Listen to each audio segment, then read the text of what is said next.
अशोकनगर राज्य के छोटे से गांव में सुखीराम और दुखीराम नाम के दो जुड़वा भाई रहा करते थे।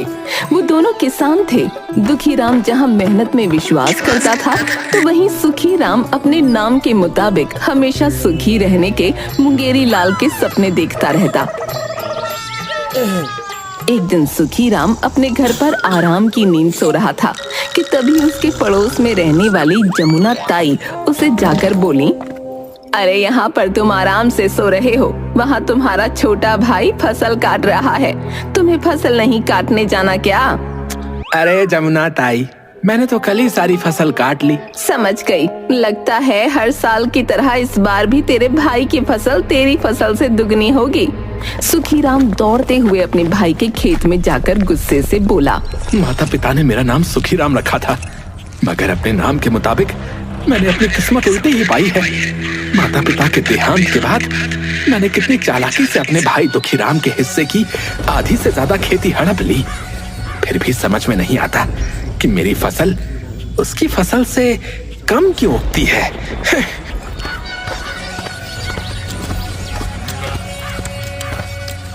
सुखीराम घर पर जाकर दोबारा सो गया। अगले दिन सुखीराम का दरवाजा कोई जोर जोर से खटखटाने लगा। अब इतनी सुबह सुबह कौन आ गया?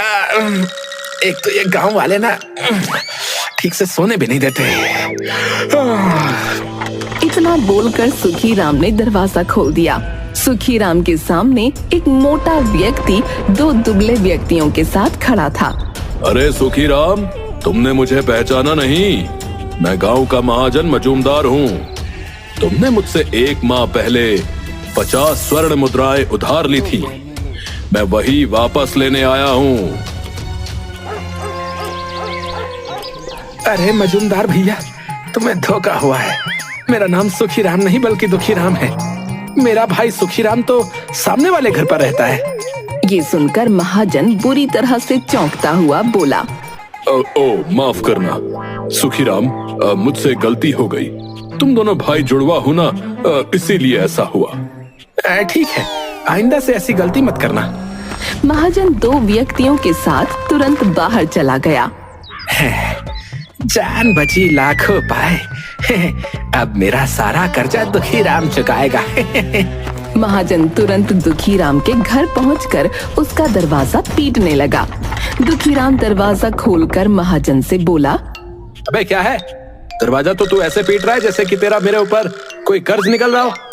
1 माह होने को आया है, आज तो 50 स्वर्ण मुद्राएं वापस लिए बगैर नहीं लौटूंगा, बताए दे रहा हूँ। चलो अब निकालो मेरी मुद्राएं। अबे तेरा दिमाग तो ठीक है? कहीं तू नशे में तो नहीं है? रात को भांग के पकौड़े खा के सोया था क्या बे? मैंने कौन सी मुद्राएं ली है बे तुझसे?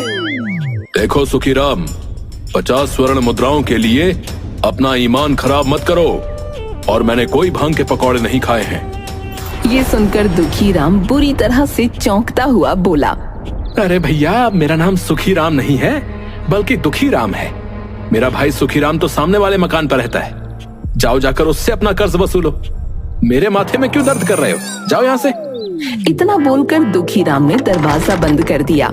महाजन अपना सर खुजाते हुए बोला, मगर मैं जहाँ से आया हूँ उसने तो बताया है कि वो दुखीराम है। दुखीराम सुखीराम, सुखीराम दुखीराम, अजीब गोरख धंधा है। जब ये दोनों ही दुखीराम है तो फिर सुखीराम कौन है? अरे मैं पागल हो जाऊंगा। तभी महाजन के दो साथियों में से एक साथी बोला, अरे महाजन जी, मुझे लगता है जहाँ हम पहले गए थे ना, वही सुखीराम है। लेकिन वो तो अपने आप को दुखीराम बोल रहा है। मेरे पास एक उपाय है। इतना बोलकर महाजन का दूसरा साथी महाजन के कान में कुछ बताने लगा। महाजन मुस्कुराते हुए बोला, ये तुमने अच्छा उपाय दिया है, कल इसी को अपनाते हैं। अभी चलो यहाँ से, अब देखता हूँ कैसे बचता है ये सुखीराम।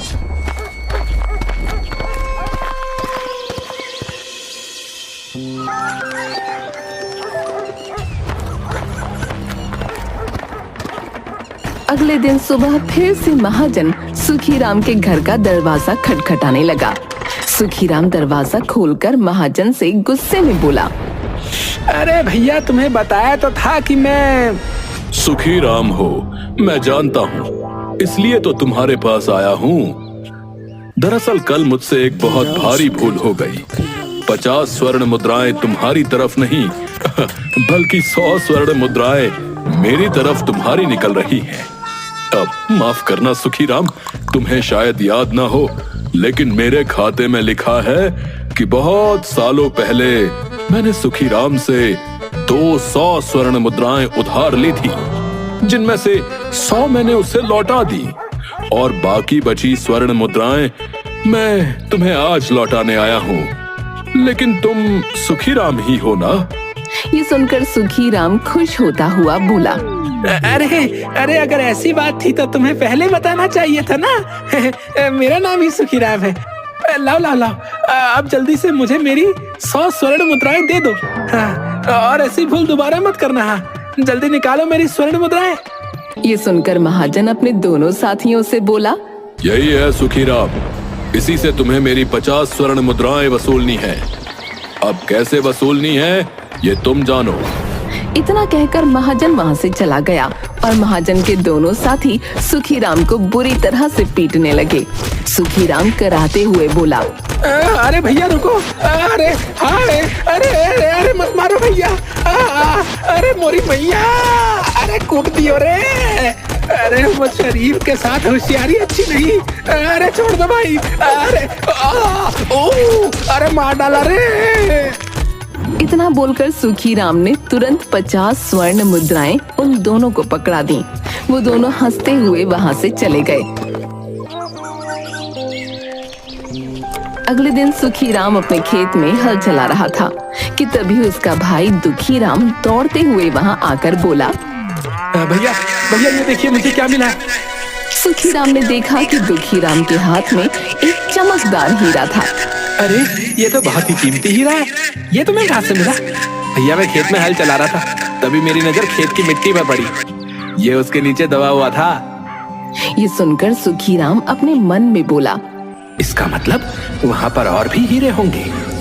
हो ना हो वहाँ पर हीरे की खदान भी हो सकती है। मुझे कुछ तो करना ही होगा। देखो दुखीराम, एक बात मैंने तुमसे वर्षों पहले छुपाई थी। कौन सी बात भाई? माता पिता के देहांत के बाद मेरे मन में ज्यादा लालच आ गया था और मैंने तुम्हारे हिस्से की जमीन भी हड़प ली थी भाई, लेकिन मुझे मन ही मन बहुत पछतावा है उस बात का। भैया मुझे शक तो था, लेकिन मैंने आपसे कोई शिकायत नहीं की। लेकिन मैं प्रायश्चित करना चाहता हूँ। क्या तुम मेरी उसमें कोई मदद नहीं कर सकते? मुझे प्रायश्चित करना है। मतलब मैं चाहता हूँ कि तुम मेरे हिस्से के सारे खेत की जमीन ले लो और अपने हिस्से की छोटी सी खेत की जमीन मुझे दे दो। मैं उस छोटे से टुकड़े में खेती कर अपना गुजर बसर करना चाहता हूँ। ये सुनकर दुखीराम बुरी तरह से चौंक पड़ा और अपने मन में बोला, समझ गया, ये भैया अपनी हरकत से बाज नहीं आएंगे। बहुत होशियार बनने। ये सोच रहे होंगे कि इस खेत के हीरे मेरे खेत में और भी होंगे। दुखीराम गुस्से से सुखीराम से बोला, भैया जब मुझे कोई शिकायत नहीं है तो आप अपनी सारी खेती मुझे क्यों देना चाहते? प्रायश्चित प्रायश्चित। ठीक है, जैसी आपकी इच्छा। उस दिन से दुखीराम सुखीराम के खेत में हल चलाने लगा। कुछ ही दिनों में सुखीराम ने दुखीराम के खेत की सारी मिट्टी खोद डाली, मगर उसे एक भी हीरा न मिला। हाय मैं तो लुट गया। हाय मैं बर्बाद हो गया। मैं तो वहीं पर जाकर दोबारा खड़ा हो गया जहाँ से चला था। सत्यानाश जाए मेरा। इस जमीन पर तो एक भी हीरा नहीं है। तभी वहाँ पर दुखीराम दौड़ता हुआ हाथों में एक मटका लेकर आ पहुँचा। भैया ये देखो मुझे क्या मिला।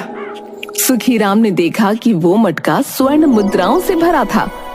अरे ये मटका तो स्वर्ण मुद्राओं से भरा हुआ है। ये तुम्हें कहाँ मिला? भैया मैं आपके खेत में हल चला रहा था कि तभी जमीन खोदते हुए कोई चीज अटक गई। जब मैंने खोद कर देखा तो मुझे ये स्वर्ण मुद्राओं से भरा हुआ मटका मिला। ये सुनकर सुखीराम बुरी तरह से क्रोधित होता हुआ बोला, बस बहुत हो गया। हम दोनों एक ही माता पिता की संतान हैं। तुम्हारा नाम दुखी राम है और मेरा नाम सुखी राम है, फिर भी तुम भाग्य के इतने धनी हो, आखिर क्यों? भैया क्योंकि मैं मेहनत करता हूँ और आप केवल बैठे बैठे सुखी होने के सपने देखते रहते हो। दुखी राम की बात सुनकर सुखी राम गहरी सोच में डूबता हुआ बोला, देखो मैं समझ गया कि तुम्हारा भाग्य केवल तुम्हारे नाम की वजह से ही प्रबल है। मतलब ये कि आज से मेरा नाम दुखी राम है और तुम्हारा नाम सुखी राम है। अरे ये क्या पागलपन है भैया, नाम बदलने से भाग्य नहीं बदलता। नहीं, आप चाहे मेरा भाग्य बदले या ना बदले, मैं अपना नाम आज से दुखी राम रखता हूँ और तुम्हारा नाम सुखी राम रखता हूँ। भैया ऐसा है, मुझे धन का ज्यादा लालच नहीं है। तुम चाहो तो मैं तुम्हें इन स्वर्ण मुद्राओं में से आधी स्वर्ण मुद्राएं देने के लिए तैयार हूँ। नहीं, भीख नहीं चाहिए मुझे। अब मैंने अपना नाम दुखी राम रख लिया है तो मुझे विश्वास है कि मेरा भाग्य पलट जाएगा। जैसी आपकी इच्छा भैया। इतना बोलकर दुखी राम वहां से चला गया। अगले दिन दोपहर के समय सुखी राम अपने घर पर लेटा हुआ था कि तभी उसके घर का कोई दरवाजा खटखटाने लगा। अब तो मैंने अपना नाम भी दुखी राम रख लिया है, अब कौन आ गया? इतना बोलकर सुखी राम ने घर का दरवाजा खोल दिया। सामने एक बूढ़ा व्यक्ति सुखी राम के सामने खड़ा था। कौन हो तुम? मैंने तुम्हें पहचाना नहीं। अब तुम्हारे लिए जो है बहुत बुरी खबर है सुखी राम। ये सुन सुखी राम बुरी तरह से चौंक पड़ा और अपने मन में बोला, मैंने तो अपना नाम कल ही बदल दिया है। मैं अब सुखी राम नहीं बल्कि दुखी राम हूँ। तो फिर मैं ये दुख की खबर क्यों सुनूं? इतना बोलकर सुखी राम उस बूढ़े से बोला, देखो भाई, तुम गलत घर पर आ गए हो। मेरा नाम सुखी राम नहीं बल्कि दुखी राम है। सुखी राम मेरे सामने वाले घर पर रहता है।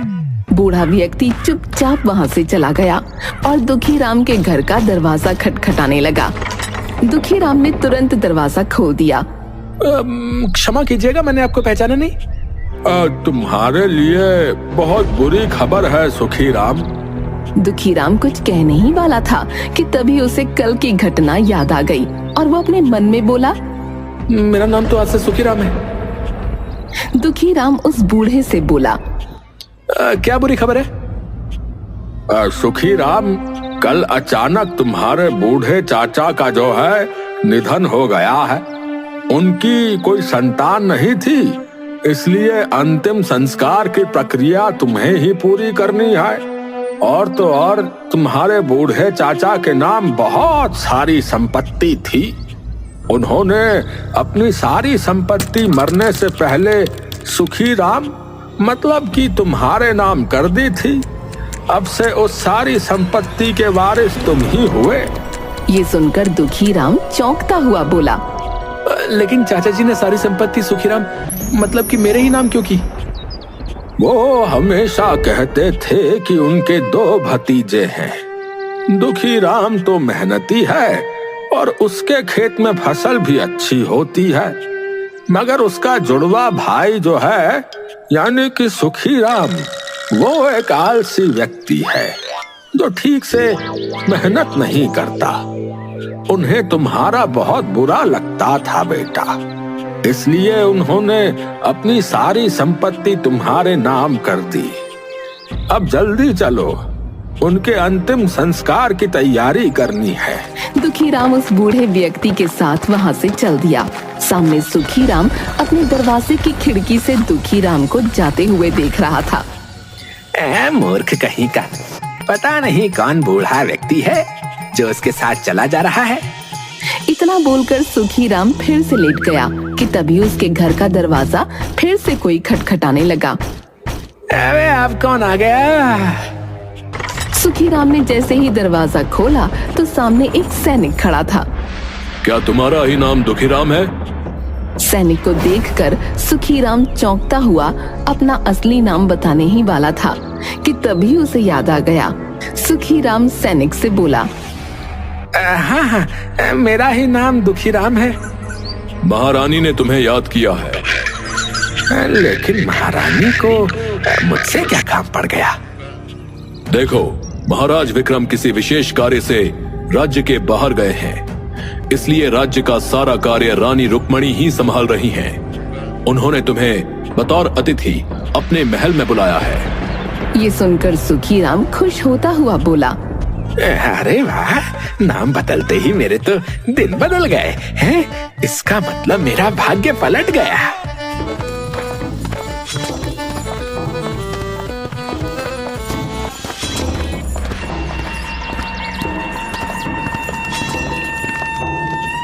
सुखीराम तुरंत उस सैनिक के साथ सीधे महल चला गया जहाँ पर कुछ किसान और खड़े हुए थे। रानी रुक्मणी सुखीराम की ओर देखकर बोली, तुम्हारा ही नाम दुखीराम है? हाँ, मेरा ही नाम दुखीराम है। मुझे सूचना मिली है कि तुम्हारे खेत में राज्य की सबसे अच्छी फसल होती है, क्या यह सत्य है? दुखीराम अपने मन में बोला। ये मूर्ख रानी भी मुझे दुखीराम ही समझ रही है, क्योंकि दुखीराम के खेत की फसल राज्य में सबसे अच्छी होती है। लगता है ये मुझे उपहार में कोई विशेष इनाम देगी। आपने बिल्कुल सही सुना। सुखीराम ने इतना कहा ही था कि तभी रानी रुक्मिणी क्रोधित होते हुए अपने सैनिकों से बोली, इसे मेरी तरफ से 10 कोड़े मारे जाएं। ये सुनकर सुखीराम पूरी तरह से डर गया। ये क्या कह रही है महारानी? बिल्कुल सही कह रही हूँ। तुम्हारी फसल राज्य में सबसे अच्छी होती है, मगर तुमने अभी तक लगान नहीं चुकाया। राज्य कोष खाली हो चुका है। तुम्हें 10 वर्षों का लगान चुकाना होगा, और अब तक जो तुमने लगान नहीं चुकाया उसकी सजा बता तुम्हें 10 कोड़े मारे जाएंगे। रानी रुक्मिणी का आदेश सुनकर सैनिक सुखीराम पर कोड़े बरसाने लगे। सुखीराम दर्द से कराहता हुआ अपने से बोला, अरे मेरा उल्टा भाग्य। जब भी पहाड़ कूदता हूँ मेरे हिस्से में चूहिया ही निकलती है। कुछ ही देर में सुखीराम जमीन पर लेटा हुआ था। जाओ, जाकर 10 वर्ष के लगान का इंतजाम करो। नहीं तो क्या? नहीं तो लगान ना चुकाने पर तुम्हें राज्य में सबके सामने फांसी पर लटका दिया जाएगा। ये सुनकर बेचारा सुखीराम रोता हुआ अपने घर पर आ गया कि तभी अचानक उसका भाई वहाँ पर आ गया और उसे सारी घटना बताते हुए बोला, भैया, चाचा जी ने सारी संपत्ति आपके नाम कर दी थी, परंतु आपने तो अपना नाम ही बदल दिया। और आपके चेहरे पर ये दर्द कैसा? ये सुनकर सुखीराम फूट फूट कर रोने लगा। सुखीराम रोते हुए सारी घटना बताने लगा। मेरा तो भाग्य ही उल्टा है छोटे।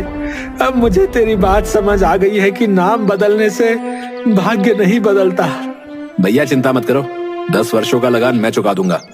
भैया, भाग्य केवल उसी का बदलता है जो दूसरों की खुशहाली देखकर खुश होता है, जो किसी से ईर्ष्या नहीं करता और अपनी सच्ची मेहनत और लगन से अपने कार्य को पूरा करने का प्रयास करता है। चाचा जी ने सारी संपत्ति आपके नाम की है, इसीलिए उसके मालिक आप ही हुए। अपने भाई की बात सुनकर सुखीराम मुस्कुराने लगा और उस दिन के बाद वो सुधर गया।